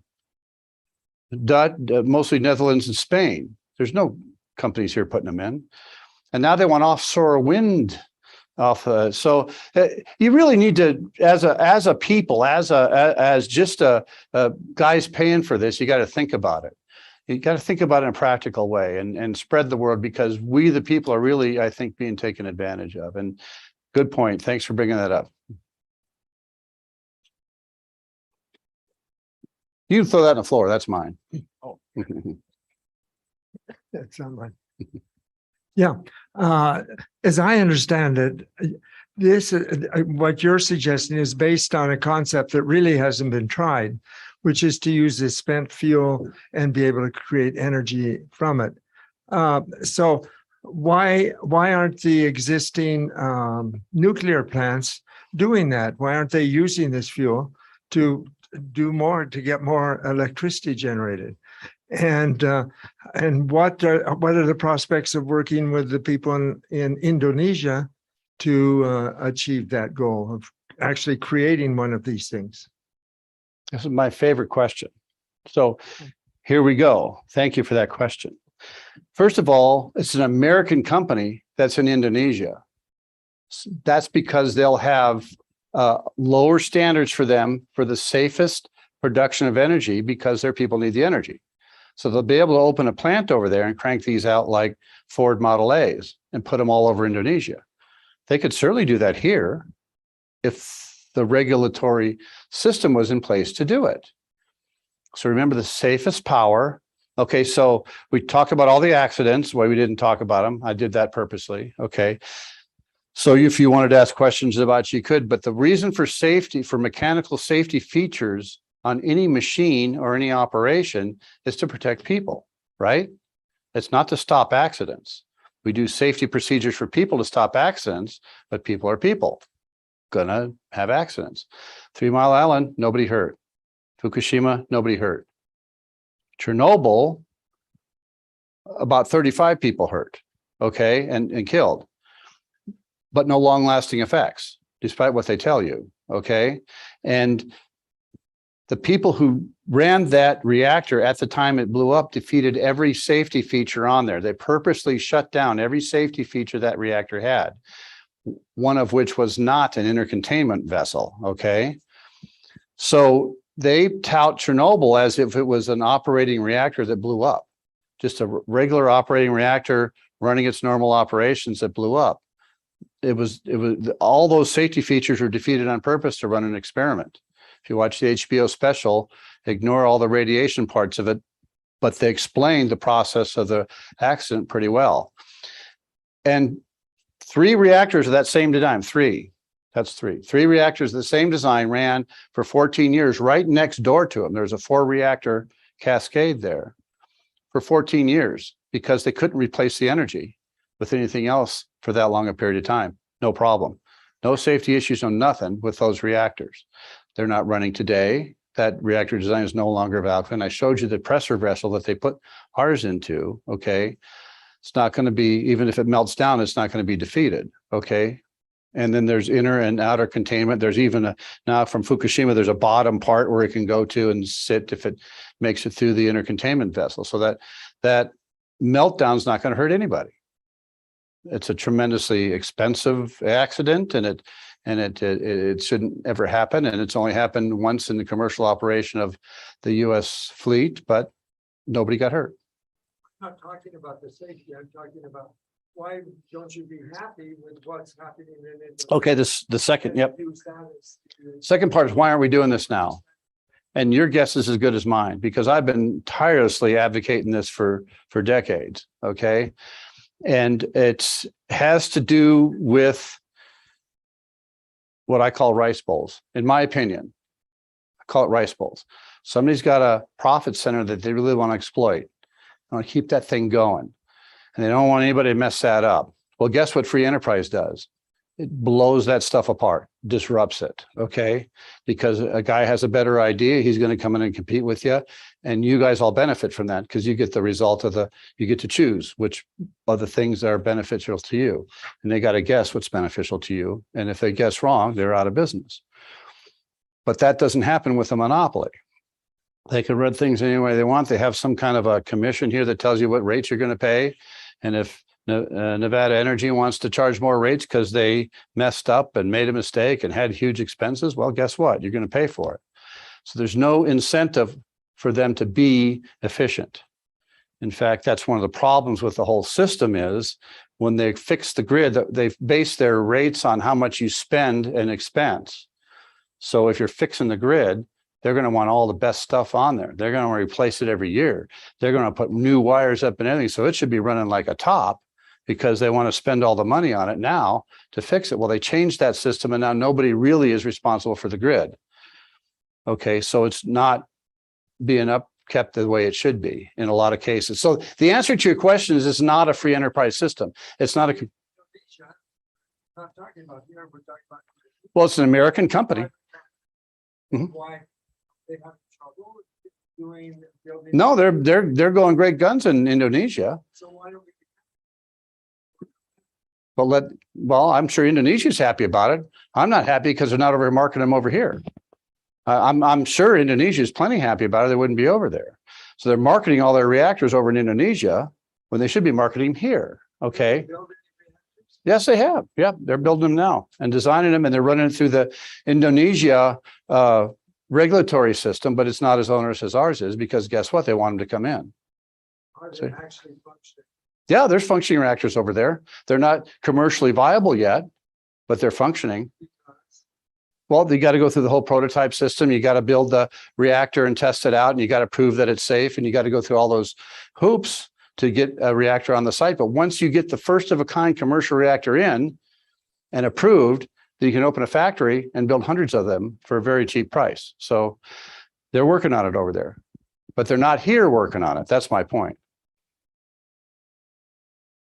You understand? Yeah, I understand. Okay. So they're a fully capitalized, investor-based private company that's marketing their product as best they can. And they decided that not here is the place to market it, but Indonesia is the place to market it. That's sad to me. Okay. That's really a step backwards we invented this technology. We showed the world how to use it, like the transistor. You remember the transistor? We invented the transistor here. But that's happening with everything. Maybe it'll come back. China's out doing this in every. Yeah, maybe we'll learn our lesson as we did with the transistor. Because what Japanese bought all the transistor, made radios out of them and sold the crap out of them, right? But when we wanted fast computers, came back to here, we absolutely blew the rest of the world away with integrated circuits, which are transistors, and brought the business back here for the high-speed computers. Maybe we'll do this with reactors, and I hope we will. But why do we go through that process of not doing it in the first place? Is my question. And so, does that answer your question? Invest in this company in Indonesia? Did I invest? Can we? Sure, you can. Thorcon is the name of the company. You go buy stock in Thorcon if you want. Sure. Thorcon's the name of the company. You can go on their website and see everything you want about what their technology is and what they're doing. And but they're a private company capitalized with investors and trying to make a profit. So yeah, look it up. Yep. So try and formulate this in a question, not like a angry rant, but like the Ken, if you want, that's okay. like we're finally getting to it at the end, but the issue that we have not just in Nevada, but most of the US is the government set up monopolies with the utilities, and the utilities seem to be where all of our problems are for getting to reactors before we even get to the nuclear fuel usage or transportation or all of that, where they are set up to act as monopolies and they have no incentive to reduce costs. And from Warren Buffett's standpoint, owning NV Energy and everything else, including the mines that are getting all the fuel and all of that, so they have the whole means of production for energy, and they have no incentive to spend $6 billion on a new technology or plant for a alternative when they could spend $100 billion to build like a giant solar farm, because they are guaranteed returns of like 10% on that, and they can just shoehorn the approval in. So it's like needing to start the solution at like dissolving those monopolies and giving way for like actual free market, or like in my opinion, it should be like, there's arguments to be said if it's like a state-run like public utility, like there's many public utilities that are much better than the like corporate energy providers. And in my opinion, it should be like a large government run thing or nonprofit run thing where the incentive is to reduce the cost of energy as much as possible to the end consumer. Mhm. So I do work in the solar industry and on the consumer distributed generation side, Okay. because I want to be like independent from like the forced utility and control what my costs of power are, because I want to get those as cheap as possible so I can have the like endless free energy. And it's like, shouldn't we instead focus our energies on fighting the monopolies that have this like endless control over all of the end consumers, instead of like they have us bickering back and forth between nuclear and other renewables as like who's more incentivized or what's better? And So you're talking in circles, okay? Yeah. You're saying a But- government monopoly is okay, but a private monopoly is not. And no, I radically disagree with you on that. I'm saying their incentives are different. So if one is for the end consumer to have the lowest cost of power, that's going to be completely opposite versus NV Energy and Warren Buffett of wanting to make a fixed return on their investment. And so, Okay, so what if the Warren Buffett monopoly is in cahoots with the government supply monopoly? Okay, yeah, that's the what problem happens right now. then? I can tell you what that's called, They just but keep you won't going up. like it. Okay, it's called National Socialism. Okay, we tried that experiment several times in history, and it just didn't work. Okay, so what my opinion? Okay, and I'm a free enterprise kind of constitutional believer guy. Okay, that the best deal for the consumer is competition. Okay, so the government's job is to ensure that there's a level playing field for competition. When the government gets into the business of selecting winners in the business, you get corporate, rich people monopolies in cahoots with government monopolies, power systems. And like I said, that's called National Socialism. And you got to really slow that down, in my opinion. I think it's best to level the play. The government has no business providing subsidies for anything. Okay, in my opinion. Agreed. They have to have laws and rules. If they want to have clean energy subsidies, then they say if any power source that produces less than 50 grams per kilowatt hour in carbon, which I personally don't believe is a danger, but pollution is, then every power system that produces that should get that incentive. Okay. Yeah. Not we're going to pay hundreds of billions of dollars for wind and solar subsidies and nothing for nuclear. And we're going to make the requirement to get into the nuclear game really high regulatorily and make it easy for wind and solar. Okay. Because that's great if wind and solar works, but what happens when the monopoly for wind and solar comes in and there's no other option for you? Okay. Then the wind and solar owners all of a sudden become the next monopoly generators. And you're a young generation. You're the ones going to have to pick the pieces from this. And so I'm telling you, if you look at history and look at how things have gone, that doesn't work. Yeah, and I'm saying that's the situation we're in now, where there's these government granted monopolies to power generation, and they have no incentive to reduce like the cost of energy to the end consumer. Their incentive is to spend as much money as possible because they are guaranteed returns on those investments. Yep. And so we need to start with like removing that problem so that we can invest in the like small reactors. And that, so what's your plan for removing that problem? saying like the legislation side should like, we should have our energy focused on like fixing that, and not just like having the governor say bring in like nuclear fuel, because that nuclear fuel is just going to go straight to NV Energy, and then they're going to be like, oh well, let's say No, not if you keep it in the private sector. Okay. but No, and Nevada Energy is not going to like this idea at all. Okay. But are you in the business of making Nevada Energy happy? no, Or are you in the business of can't stand making the people of Nevada happy? That's the question you have to ask yourself. I'm saying make especially people in of Nevada Nevada. happy and have our Right. cost of power a lot cheaper. Right. So what you want to generate a competitive nature with the business of energy generation. If you go to Nevada Energy and ask them that, they'll say that's impossible. Yeah, but We have to have a monopoly to have a generation of energy system. I contend that you do not, because we've seen how the AT&T system could be decentralized, and that was Yeah. hugely beneficial. Yeah. Because you're not old enough to know that you got your ass kicked for making a long distance phone call when you were a kid. You grew up in a system where you could always make a long distance phone call, no problem. So that really was a benefit to the consumer. Okay. The energy system needs to look like that. And how you distribute the energy has to be innovative, has to be clever, because Yeah, but the that's biggest getting into a expense that different the utilities argument. should be worried about is that grid, because if the grid doesn't work, they have no way to deliver their product. But they're not worried about that. Why? Because they're in bed with the government side of it, who's going to take care of if they don't. How can that be beneficial to the consumer? Yeah, but you're saying like bring fuel in like from the government to the test site. Yep. But that's purely generation. But then since NV Energy still has the monopoly on the distribution system, like that's a different problem altogether. Like that, It is a big problem. But if the governor says that it's okay, he consents to do this, he's probably aware of that problem. So if he decides that if you suddenly have a really good governor that decides to come in and do that, he's probably decided that Nevada energy monopoly is not the way to go. Okay, so why do we have a Nevada energy monopoly if it's not good for the people? What could the other possible answer be? That monopolies are good for somebody else besides the people. Yeah. Yes. There's another solution.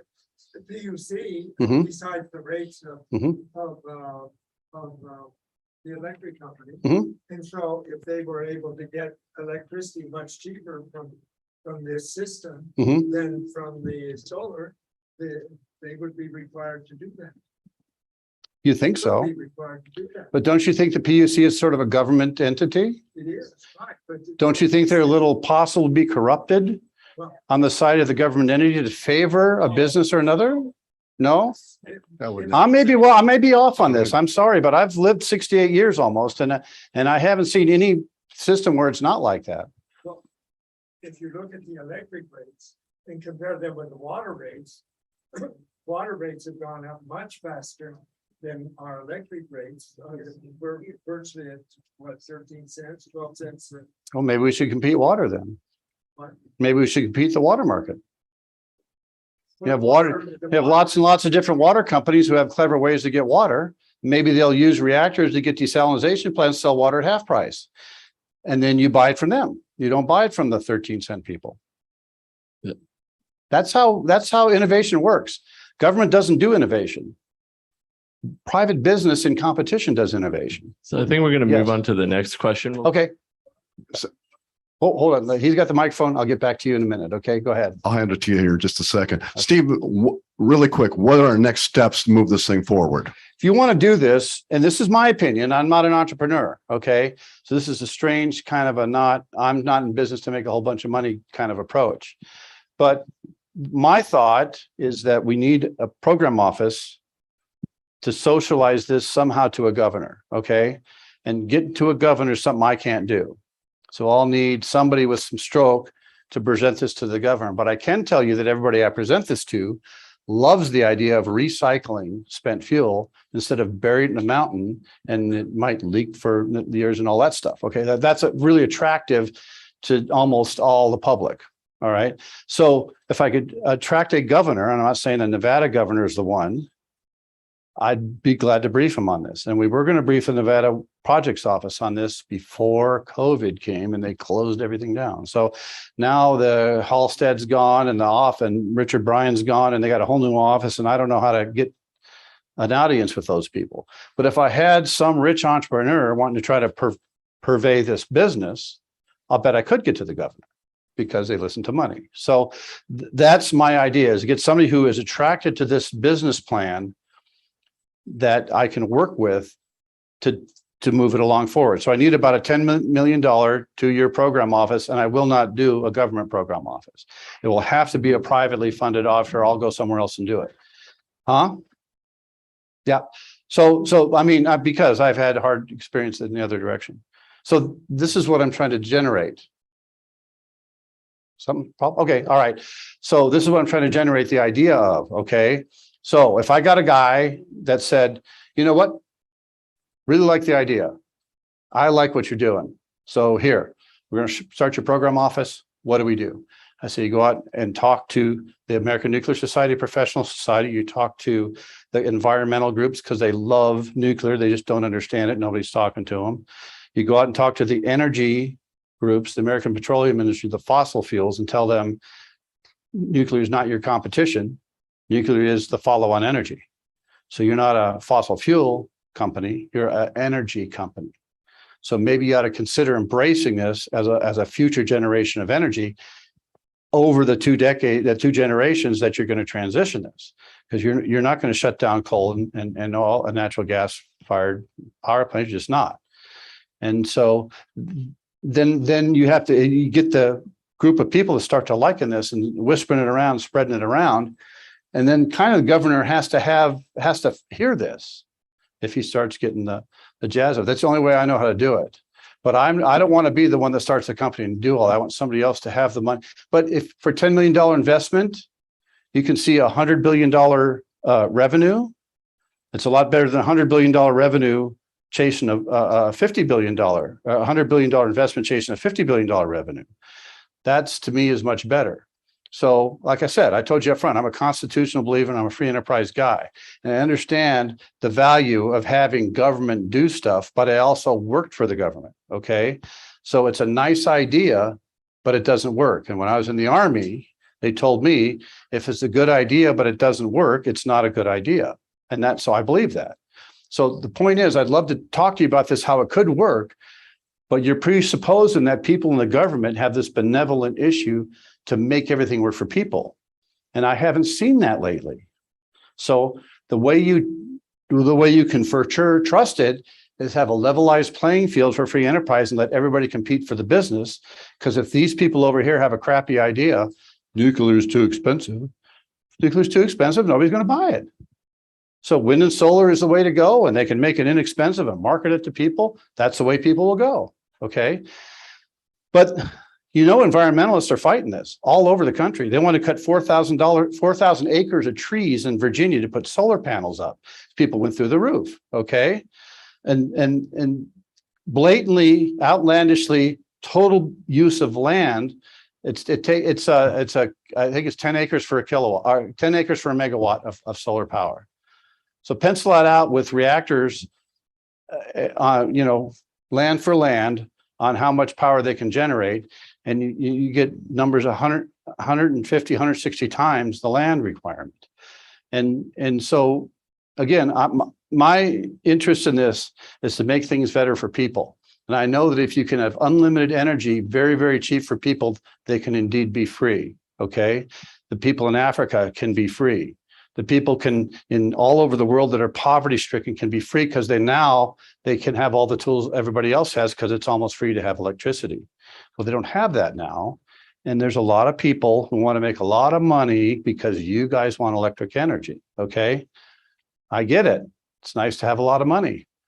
But in our country, I thought anyway, that the consumer ruled the roost, that we, the people, ran the country. That's what I was raised to know. So this is the kind of process we're trying to move towards, I think. Dave? Oh, I'm sorry. You have the microphone. You have the power. Hi. Hi. It's good to see you again. Well, thank you for coming back. Hi, Xander. How you doing? Good. And this is his little brother, Maddox. Hi, Maddox. You say You gonna be a hi? nuclear physicist too? Probably not. Okay, all right. So Pro ball player? I don't know. Maybe karate, right? Karate, yes. Yeah. All right. So yeah, we brought the whole family because I like Xander it. and that's my husband, Paul. Well, we got you the VIP seats. I hope you appreciate that. We're good. We got to take a nap. So, Xander and I were really impressed by your talk on Wednesday. And so he wanted to come back again today. Okay, great. And it got me thinking about how we sell this. right? You Okay. have to sell it. So that Definitely have whole some. bunch of people aren't like stomping their feet saying this is bad. And I'm wondering if there's been any studies commissioned about what would be the economic benefits towards having this here. Because in my mind, if we're the only state doing it, taking on nuclear waste because they don't know what to do with it right now, it could like far surpass the gaming industry. I mean, I mean, I'm just thinking like this could be massive on economic benefits, jobs, tax revenue, and High-tech. so on. And so, yeah, exactly. High tech. University. Yes, exactly. Education, which is something that we struggle with as well. So I don't know, my mind's gone to some, fantastic places and hopes for this. So that's my question Well, is, have thanks you for the guys look question. into that? You guys did I set you up these questions? This is great. So there's two of us in this entire country talking about this, okay? My buddy in Virginia and me. And we're cutting through a lot of old time thinking and old ways of doing things and all that stuff. So that's the thing that has to be overcome. So I can do the technical side of this. I can talk to you all day about how this can be beneficial. And I can even tell you how the money side works, but I can't tell you how the political side works. As far as I know, people control the political side. Yeah. So I'm going to the people. If I can get an audience with the governor, I'm going to take one. But so far, none of them want to hear about this. You're not going to get one with this governor. Well, you could get another governor, but we won't talk about that. I'm crossing my fingers. But there's other states, okay? There's other states that could hear this and eventually like it. But me talking from, the world's poorest philanthropist is as effective as somebody coming in with an investment and a company and a business plan that could say, hey, guys, I have the firepower to do this. What do you think? And how you control the political side of that is everybody knows how that works. Have you reached out to MPRI? No, but I'll be glad to talk to them. Yeah, we should. Anybody, as everybody tells me that Elon Musk would love this, you should go talk to Elon Musk. And I go, he was over for lunch and I forgot to mention it the other day. Well, he likes anything that makes money. Okay. And so, but that's great. Give me an appointment. Okay. I'll talk to him anytime. I'll take this in a little bit of a different direction. Thank you. I used to work for the dreaded Hyman Rickover. One of my Mr. Mueller, favorite when guys. I was in a nuclear navy. Yep. Nuclear submarines.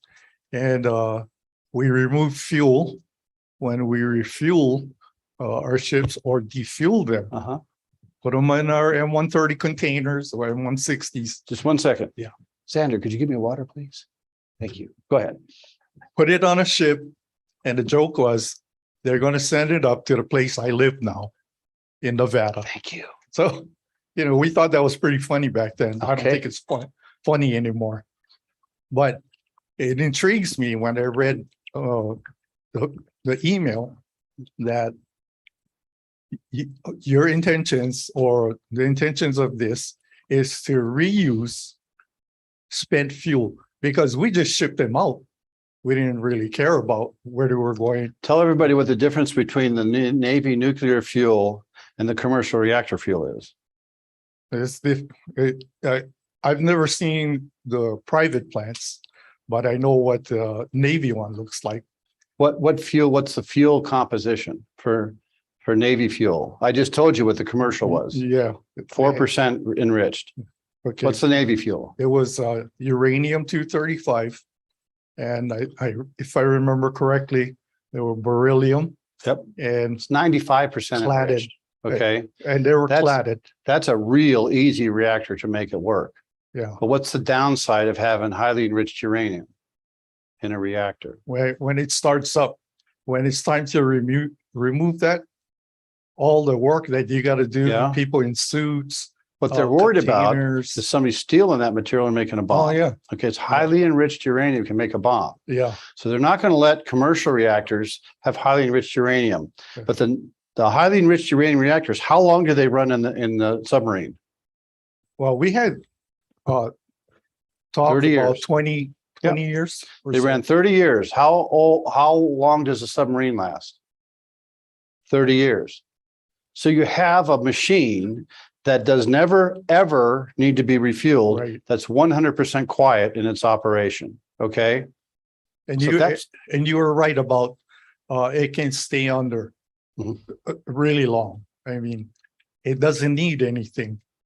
Like you Just said, has to keep the people food, happy, and they're in the Navy, so they're reprocess their happy water when they're told they're happy. and the fuel. Yeah, in fact, it was personnel that were having problems being under that Yep. long. Yep, they want to go up to Singapore and get some lettuce every Right, once in a while. But the thing that intrigued me about this was that we're talking about reusing fuel that's sitting around doing nothing but giving off radiation. But your idea is to reuse them until they're really spent, Mhm. until they're really used up. And the other part was the water. It sounds like there's little water or no water needed, unlike regular, like Fukushima. When Fukushima went down, we sent our REACT team, Mhm. radiological emergency You with accident RSL? team. Yeah, so our people came back contaminated. They were my people at one time, Yeah. but now they're your people. Yeah. But yeah, they would need water, but I like the fact that these plants might need just a minimum of water. Yep. And Some of them don't need water, just Yeah. sodium cooled or salt cooled. There's no, well, unless you're driving a turbine, then you need the water for the steam. But Right. the water they use in fast water reactors, almost none of it is used to generate the steam. The vast majority of it you use to keep 2/3 that they don't use cool. Okay. Okay, so then I have a steam generator that They do. transfers the hot water. and They do, but steam. when you see the ocean flowing through the reactor, most of that's not water to turn into steam. Most of that's water taking heat away. That's not used to Right. produce steam, just to keep able to run the 50 million to 1 heat release. Right. That's a lot of heat removal. So that's why you need oceans of water flowing They through got it. that regenerative, non-regenerative heat exchangers. Mhm. Yeah. Well, thanks for bringing up the nuclear navy, because that's Rickover was a bulldog and everybody hated him, Was. but he got through all the government red tape. But he and also got kept it us done. in line. A lot of people would like to take shortcuts. He would breathe down our necks so that we would breathe down their necks. That's right. So How long was he in the Navy?